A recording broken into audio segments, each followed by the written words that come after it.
नमस्कार दोस्तों आज की इस वीडियो में हम पढ़ने वाले हैं basic of differentiation and basic of integration.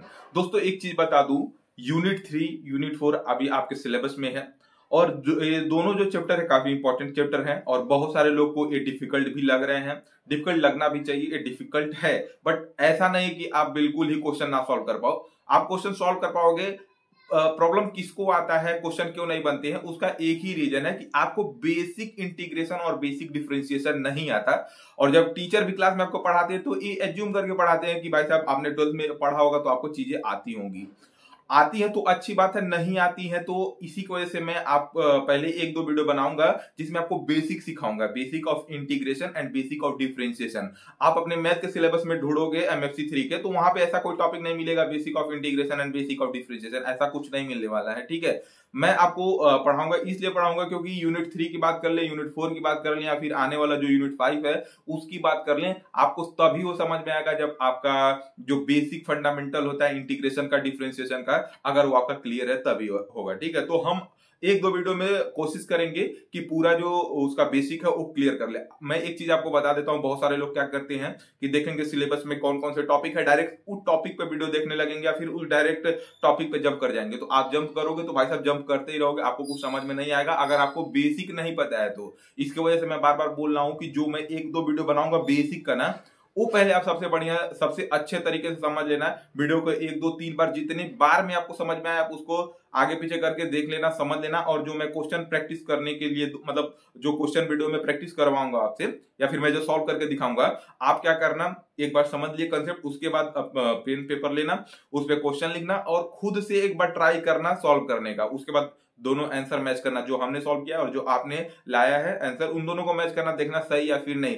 यही सबसे आसान तरीका है इंटीग्रेशन और डिफरेंशिएशन का बेसिक सीखने का। अगर आप एक बार बेसिक सीख गए ना तो आगे जो कंसेप्ट है डीयूआईएस, एरर फंक्शन या फिर जो भी सिलेबस में है आपको समझ में आ जाएंगे। लेकिन वही बात है कि आपको बेसिक आना चाहिए। तो चलिए हम स्टार्ट करते हैं और चलते हैं, पेन और पेपर लेते हैं और क्वेश्चन को सॉल्व करते हैं। सबसे पहले हम देखते हैं बेसिक ऑफ डिफरेंशिएशन। ठीक है, तो सबसे पहले आपको यहाँ पे कुछ फॉर्मूला वगैरह होते हैं वो ध्यान देने होते हैं।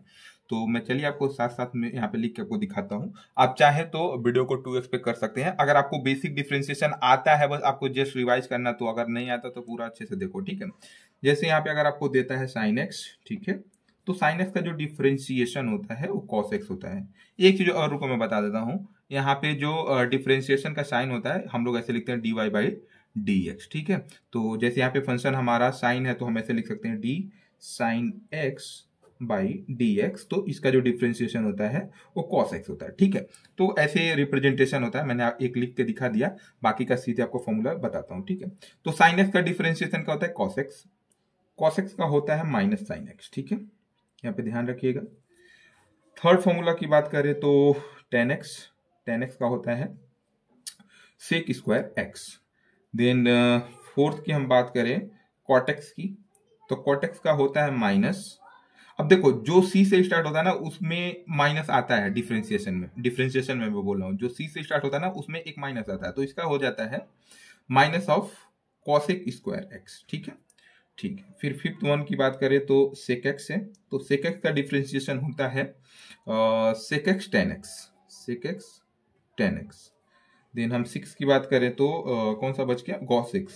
ठीक है, तो cos x का क्या होता है, देखो c से स्टार्ट हो रहा है तो minus cos x into cot x. I hope so आपको ये फॉर्मूला समझ में आया होगा। ठीक है, समझना क्या, सीधे इसको याद रखना है।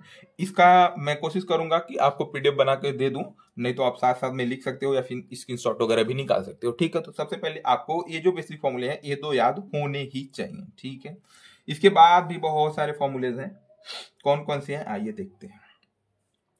इसके बाद यहाँ पे अगर मान लेते हैं कोई एक आपको ऐसे फंक्शन दे दे x के पावर n, ठीक है, x के पावर n अगर कोई एक फंक्शन दिया हुआ है तो इसका डिफरेंशिएशन क्या होता है कि ये जो n है, जो पावर है वो आगे आ जाएगा, फिर जो x है उसको x एज इट इज लिखो, जो यहाँ पे n पावर था ना उसमें से एक सब्ट्रैक्ट कर दो, मतलब n-1 हो जाएगा। जैसे एक एग्जांपल लेता हूं, इसमें एग्जांपल देखिएगा।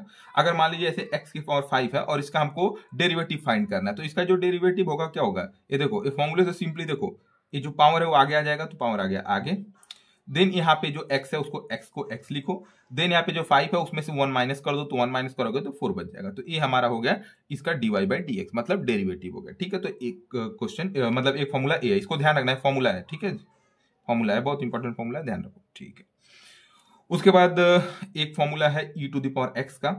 e to the power x का जो डिफरेंशिएशन होता है वो e to the power x ही होता है। ठीक है, अगर मान लेते हैं आपको e to the power x दिया है तो उसका differentiation e to the power x ही होता है। ठीक है, third one e to the power minus x दिया है, तो इस केस में क्या होगा, देखो जब भी आपको e to the power x में मिले तो उसका तो derivative e to the power x ही होगा, लेकिन उसके अलावा कुछ मिले तो आपको क्या करना है, सिंपली जो भी उसके अलावा कुछ है, जैसे यहाँ पे x के अलावा क्या है, माइनस है, तो माइनस को आगे लिखो, माइनस को आगे लिखो, फिर ये जो फंक्शन है ना इसको एज इट इज लिख दो, e to the power minus x, simple. तो इसका डेरिवेटिव a हो गया। फोर्थ वन, एक और हम एग्जांपल लेते हैं, एक एग्जांपल लेते हैं इसी पे। जैसे अगर मान लीजिए e to the power minus 2 time of x दे रखा है, तो इसका जो डेरिवेटिव होगा वो क्या होगा, सिंपली आपको क्या करना है, x के अलावा यहाँ पे जो भी लिखा उसको आगे लिखो, माइनस 2, उसके बाद क्या करो, ये जो पूरा फंक्शन है इसको लिखो e to the power minus of 2x। ठीक है, सिंपल, आपको कुछ नहीं करना है, ऐसे ही आपको करना है कि x के आगे जो भी लिखा है ना उसको आगे लिख लो इसके। ठीक है, ये हो गया आपके e to the power minus 2x का डिफरेंशिएशन। ठीक है, अगर मान लो कोई कांस्टेंट वैल्यू दे रखा है, जैसे मान लो ऐसे दे रखा है 5, ठीक है, अब इसका डेरिवेटिव अगर फाइंड करने को बोले तो इसका डेरिवेटिव 0 होगा। कोई भी अगर कांस्टेंट वैल्यू है उसका डेरिवेटिव फाइंड करने के लिए बोलता है तो उसका जो डेरिवेटिव है वो 0 होता है। ठीक है, फिर आते हैं हम 6 पे। 6 है मान लीजिए log x, ये बहुत इंपॉर्टेंट है, ध्यान रखना है। log x का क्या होता है 1 बाई एक्स, जो डेरिवेटिव होता है इसका 1 बाई एक्स होता है।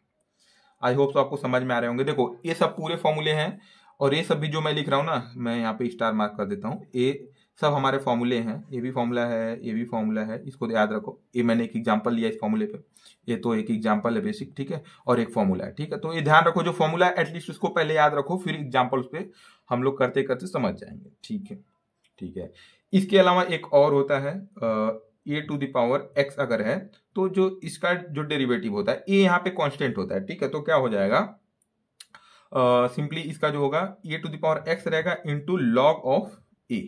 तो ये भी एक इंपॉर्टेंट फॉर्मूला है, इसको ध्यान रखना। ठीक है, आई होप सो आपको इतना तो समझ में आया होगा। चलिए अब कुछ और भी फॉर्मूले, देखो यहाँ पे फॉर्मूले बहुत सारे हैं। ठीक है, मतलब फॉर्मूले आपको थोड़ा ध्यान तो रखना पड़ेगा। चलिए अब कुछ फॉर्मूले हैं उसको हम देख लेते हैं। जैसे tan इनवर्स x, अगर tan इनवर्स x का डेरिवेटिव फाइंड करने के लिए बोले तो होता है 1/1 प्लस एक्स स्क्वायर। ठीक है, 1/1 प्लस एक्स स्क्वायर, तो ये tan इनवर्स का होता है। ठीक है, तो tan इनवर्स का ध्यान रखो, ये थोड़ा इंपॉर्टेंट है, थोड़ा क्या बहुत इंपॉर्टेंट है, बहुत बार आपको देखने के लिए मिलेगा। ठीक है जी, सो ये हो गया। अब चलिए हम थोड़ा कुछ एग्जाम्पल लेते हैं और सॉल्व करते हैं तो आपको और समझ में आएंगे। ठीक है, जैसे एक एग्जाम्पल मैं ले लेता हूं x इंटू, अभी इतना मैं थोड़ा सा इजी लेता हूं, जैसे ऐसे साइन ऑफ 2 टाइम x। ठीक है, ये हमको एक एग्जांपल दे रखा है साइन ऑफ 2x, तो अब हमको इसका फाइंड करना है dy बाई dx, यानी कि डेरिवेटिव इसका निकालना है। ठीक है भाई साहब, डेरिवेटिव निकालना, तो डेरिवेटिव कैसे फाइंड करेंगे। अब देखो आप सबसे पहले फॉर्मूला देखो, यहाँ पे साइन एक्स से रिलेटेड कोई फॉर्मूला पता है क्या, पता है भाई साहब, हमको एक फॉर्मूला पता है कि साइन एक्स है तो उसका जो डिफरेंशिएशन होता है, डेरिवेटिव होता है, वो कॉस एक्स होता है। यहाँ पे देखो साइन एक्स था तो यहाँ पे कॉस एक्स हुआ, अब यहाँ पे साइन 2x है। ठीक है, तो अब यहाँ पे आप सीधे कॉस 2x नहीं लिख सकते, ध्यान रखिएगा। यहाँ पे ये फॉर्मूला तभी अप्लाई होता है जब यहाँ पे x हो, x के अलावा यहाँ पे कुछ अलग हुआ 2x 3x माइनस x, तो वहां पे अलग तरीके से डिफरेंशिएशन किया जाता है। कैसे किया जाता है अभी सीखेंगे, बट ये ध्यान रखना। बहुत सारे लोग को डाउट आता है या फिर ऐसे बोलेंगे कि यहाँ पे साइन 2x है तो इसका डेरिवेटिव cos 2x होगा, ऐसा नहीं होता। ठीक है, अब चलो हम देखते हैं कैसे होता है फिर। तो देखो ये देखो यहाँ पे इस पूरे इस जो फंक्शन है किसका है, साइन का। ठीक है, तो अब यहाँ पे साइन का तो है लेकिन यहाँ पे x नहीं है, 2x है, तो हम क्या करेंगे, इस 2x को एज्यूम कर लेंगे कि ये x है।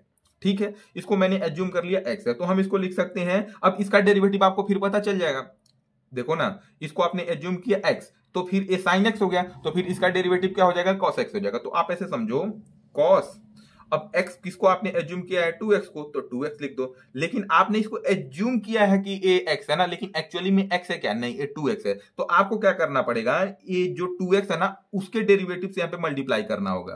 तो 2x का जो डेरिवेटिव होता है वो 2 होता है, तो ये जो पूरा हो जाएगा 2 टाइम ऑफ cos 2x हो जाएगा। मुझे पता है अगर आपको यहाँ पे डिफिकल्टी आ रही होगी कुछ लोग को, तो मैं इसको और थोड़ा सा इलेबोरेट करता हूँ। जिसको समझ में आ गया आप वीडियो में थोड़ा आगे बढ़ जाओ, जिसको नहीं आया मैं फिर से एक बार बताता हूँ। देखो यहाँ पे एक क्या दे रखा है, sin 2x दे रखा है, ठीक है। अब भाई साहब इसका बोल रहा है डेरिवेटिव फाइंड करो। अब इसका डेरिवेटिव हमारे दिमाग में पहले एक क्लिक करेगा कि भाई साहब sin 2x का तो हमको नहीं पता, बट हमने sin x पढ़ा है तो उसका होता है cos x।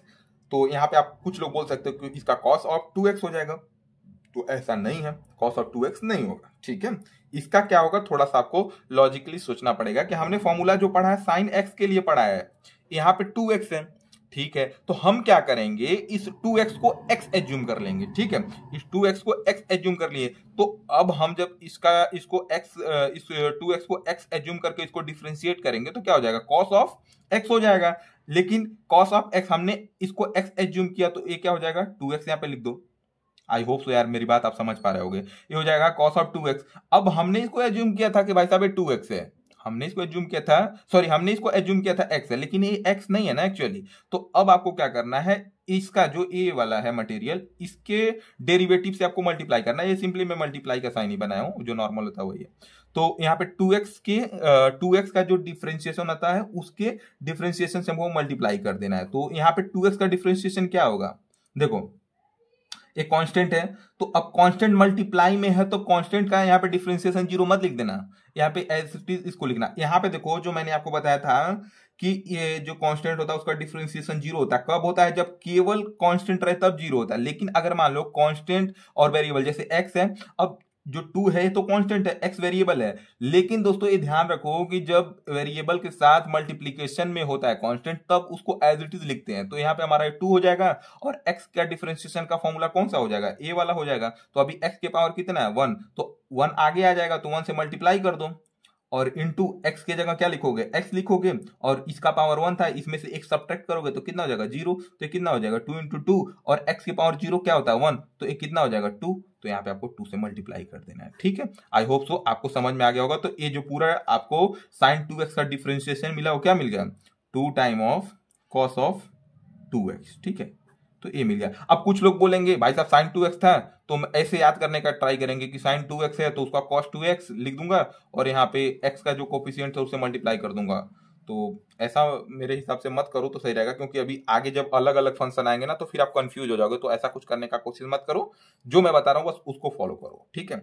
तो आई होप सो ये वाला आपको एग्जाम्पल समझ में आया होगा। एक और एग्जाम्पल मैं लेता हूँ, ठीक है। एक एग्जाम्पल जैसे मैं ले लेता हूँ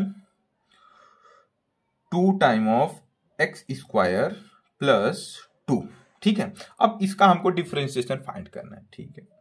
अब इसका डिफरेंशिएशन फाइंड करना है तो आप क्या करोगे, सबसे पहले इस वाले पार्ट को डिफरेंशिएट करोगे, फिर इसको डिफरेंशिएट करोगे, ठीक है। तो अब इसको जब डिफरेंशिएट करोगे तो देखो x यहाँ पे हमारा वेरिएबल है, ठीक है, और यहाँ पे 2 क्या है, कांस्टेंट है। अभी मैंने आपको बताया जब कांस्टेंट वेरिएबल के साथ मल्टीप्लाई में होगा तो कांस्टेंट को एज इट इज लिख लेंगे, तो इसको मैंने एज इट इज लिखा। उसके बाद ये जो आपका यहाँ पे वेरिएबल है उसको यहाँ पे आपको डिफरेंशिएट करना होगा। तो अब देखो ये एक्स स्क्वायर है, तो एक्स स्क्वायर कैसे, एक्स स्क्वायर का फॉर्मूला कैसे काम करेगा, ये वाला फॉर्मूला यहाँ पे अप्लाई होगा, एक्स के पावर एन, तो यहाँ एक्स पावर 2 है, तो ये जो भी है 2 वो आगे आ जाएगा, मतलब जो भी पावर है वो आगे आ गया, ये मल्टीप्लाई का साइन है, ठीक है।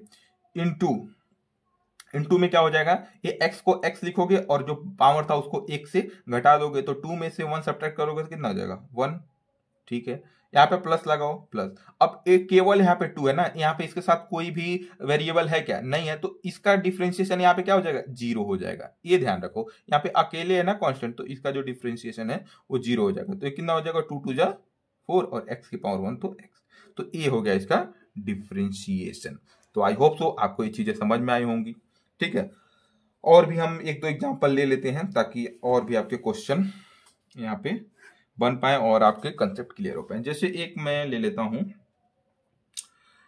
log of x square plus 2, ठीक है।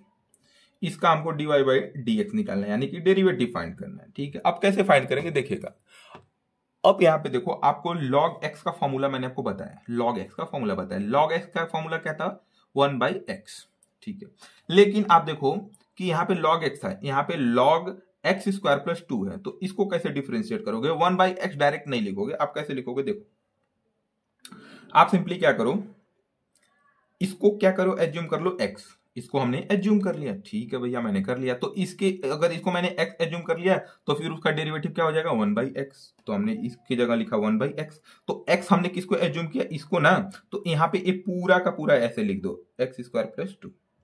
देखो ना, हम इस पूरे को x एज्यूम किया है ना, तो इसको हमने यहाँ पे लिख दिया, ठीक है ठीक है। अब मल्टीप्लाई कर दो किससे, इसके डेरिवेटिव से, समझे क्या।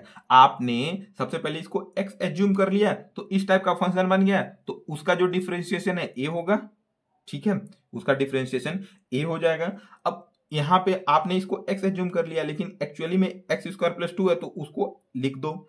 अब क्या करो, मल्टीप्लाई का साइन लगाओ, और जो यहाँ पे आपने जिसको x एज्यूम किया था ना, उसके डेरिवेटिव से मल्टीप्लाई कर दो। तो x² + 2 का डेरिवेटिव क्या होगा, मैं यहाँ पे आपको करके दिखाता हूँ। देखो x² + 2 का डेरिवेटिव क्या होगा, तो इसको जब डिफरेंशिएट करोगे तो ये क्या वाला, कौन सा फॉर्मूला इस पे लगेगा, ये वाला x⁴n वाला। तो ये हो जाएगा 2 आगे आ जाएगा, x और 2 - 1 तो 1 हो जाएगा, प्लस ये 2 है कांस्टेंट है तो इसका डेरिवेटिव 0, तो कितना हो जाएगा, ये 2 टाइम ऑफ x हो गया। तो यहाँ पे आपको सिंपली 2 टाइम ऑफ x से मल्टीप्लाई कर देना है, तो ये आपका आ जाएगा 2 टाइम ऑफ x/x² + 2, ठीक है। तो आई होप सो ये वाला भी आपको समझ में आ गया होगा। अब एक इस वाले पे हम 7th नंबर का जो फॉर्मूला आपको बताया उस पे एक क्वेश्चन ले लेते हैं, ठीक है। तो उसको भी हम यहीं पे सॉल्व कर लेते हैं। जैसे अगर मान लीजिए ऐसा कुछ आपको एक एग्जांपल दे दिया जाए 4⁻x, ठीक है। तो इसका डेरिवेटिव अगर आपको फाइंड करना पड़े तो कैसे फाइंड करोगे, समझो। तो इसमें आपको कुछ नहीं करना है, यहाँ पे जो a था वो हमारा कांस्टेंट ही तो था, तो यहाँ पे 4 हमारा कांस्टेंट है, इसके पावर x मतलब वेरिएबल, इसके पावर वेरिएबल, तो सिंपली आप ये वाला फॉर्मूला लगा दो। कैसे लगाओगे, a⁻x मतलब इसको पूरे को एज इट इज लिखो, पूरे को एज इट इज लिखो, मल्टीप्लाई log ऑफ a हमारा क्या है, यहाँ पे 4 है तो यहाँ पे 4 लिख देंगे, तो ये हमारा हो गया आंसर, ठीक है। तो आई होप सो ये भी आपको क्लियर हो गया होगा। सो अब हम बढ़ते हैं आगे और एक दो क्वेश्चन देखते हैं, देन हम इंटीग्रेशन पे जाएंगे। सो मैं यहीं पे एक एग्जांपल और ले लेता हूं। जैसे एग्जाम्पल कुछ ऐसा है कि दे रखा है x⁻⁻6, ठीक है। यहाँ पे x⁻⁻6 दे रखा है और इसका डेरिवेटिव आपको फाइंड करना है। तो क्या दिक्कत है, कोई दिक्कत नहीं। यहाँ पे x है और इसके पावर में क्या -6 है, तो कौन सा फॉर्मूला लगेगा, फॉर्मूला नंबर 1। अरे भाई साहब देखो ना, x⁻n और यहाँ पे x⁻⁻6, तो यहाँ पे n की वैल्यू क्या हो गई, -6 हो गया, सिंपल सी बात है। तो आप फॉर्मूला अप्लाई करो, ये पूरे साइन के साथ आगे आ जाएगा, मतलब जो भी इसका पावर है वो आगे आ जाएगा, तो -6 आगे आ गया, फिर x। अब देखो -6 -1, जो भी पावर है उसमें -1 करना है ना, तो -6 में से -1 कर दो, तो सिंपली क्या हो जाएगा, ये -6x और -6 और -1 कितना हो जाएगा, -7। तो ये आपका डेरिवेटिव आ गया, ठीक है। मैंने इसको जानबूझ के लिया, क्यों लिया, क्योंकि यहाँ पे ये भी माइनस, ये भी माइनस है, तो दोनों ऐड हो जाते हैं और यहाँ पे माइनस का साइन लग जाता है, तो -7 यहाँ पे पावर में आता है, ठीक है। तो एक ये हो गया। अब एक और मैं आपको बताता हूँ, एक और एग्जाम्पल ले लेता हूँ। चलो, जैसे अगर मान लीजिए अब कोई एक ऐसे दे रखा है 1/x²। अब इसका डेरिवेटिव आपको फाइंड करना है, इसका डेरिवेटिव फाइंड करना है, तो कैसे करोगे, ठीक है। इसको मैं नेक्स्ट पेज पे लेता हूँ, यहाँ पे जगह नहीं है, अच्छे समझ नहीं पाओगे, ठीक है। तो 1/x² अगर दे रखा है, 1/x² दे रखा है, तो इसका डेरिवेटिव कैसे फाइंड कर सकते हैं। तो देखो, आपको कुछ करने का नीड नहीं है, ये x² है, एक कहाँ पे डिनोमिनेटर में, तो इसको आप न्यूमरेटर में लिख सकते हो। बस क्या होगा, ये जो पावर है, पावर का साइन चेंज हो जाएगा, यहाँ पे 2 है तो ऊपर आके -2 हो जाएगा। इस पूरे फंक्शन को ऐसे लिख सकते हैं। अब इस पे आप फॉर्मूला नंबर कौन सा अप्लाई कर सकते हो, फर्स्ट वाला x⁻n, जो मैंने आपको बताया था, n आगे आ जाएगा, और x⁻n-1 जो बताया था, सिंपली आप उसे लगा दो, तो ये जाएगा -2 x⁻2 -1 that is equal to -2 x⁻3। तो ये आपका आंसर हो जाएगा। तो आई होप सो ये वाला भी आपको समझ में आ गया होगा। तो इस टाइप के दोस्तों आप छोटे छोटे क्वेश्चन सॉल्व कर लो, जो मैंने क्वेश्चन कराया इसको भी सॉल्व कर लो। आगे जब हम कोई कंसेप्ट पढ़ेंगे तो वहां पे जो क्वेश्चन आएगा वो हम देखेंगे, लेकिन एटलीस्ट इतना जो बेसिक है ना उसको सीख लो। एक क्वेश्चन और मैं आपको दिखाता हूँ। जैसे मान लो ऐसे दिया है √x, अब इसका आपको डेरिवेटिव फाइंड करना है। इसका अगर डेरिवेटिव फाइंड करना है तो कैसे करोगे। अब देखो, ये रूट लिखा है ना, तो इसका मतलब क्या है, x के पावर 1/2 लिखा है, सिंपल। ये जो रूट है ना, इसका मतलब है कि 1/2 लिखा पावर में, सिंपल। तो अब फिर फर्स्ट वाला फॉर्मूला लगा दो। कैसे लगाओगे, जो भी पावर है उसको आगे लाओ, तो 1/2 हो गया। फिर x को x लिखो और 1/2 जो भी पावर है उसमें से 1 सब्ट्रैक्ट कर दो, तो सिंपली जब 1/2 माइनस 1 सब्ट्रैक्ट करोगे तो क्या आएगा, मैं आपको दिखाता हूं। अरे ऐसा देखो, 1.2 मतलब क्या होता है 0.5 माइनस 1, तो 0.5 में से -1 कर रहे हो तो क्या हो जाएगा, -1 हो जाएगा ना। अरे भाई साहब, आप आधा रुपए ऐसे समझो, हाफ रुपीज में से 1 रुपीज सब्ट्रैक्ट कर रहे हो तो कितना बचेगा, माइनस का हाफ रुपीज बचेगा ना। तो सिंपली वही हुआ। तो यहाँ पे क्या हो जाएगा, 1/2 एक्स के पावर -1/2। तो आई होप सो इस समझ में आपको आया हो, ठीक है। ये आपको आई होप सो यार, ये सब जो छोटे छोटे सब्ट्रैक्शन है तो आता आता होगा, नहीं आता तो समझो ना। ये देखो 0.5 है और ये 1 है, तो 0.5 में से आप कितना सब्ट्रैक्ट कर रहे हो, 1, तो कितना हो जाएगा माइनस का 0.5। सिंपल सिंपल, मतलब 1/2, ठीक है। तो ये हमारा जो है सॉल्व हो गया। आई होप सो आपको ये सब चीजें समझ में आ रही होंगी।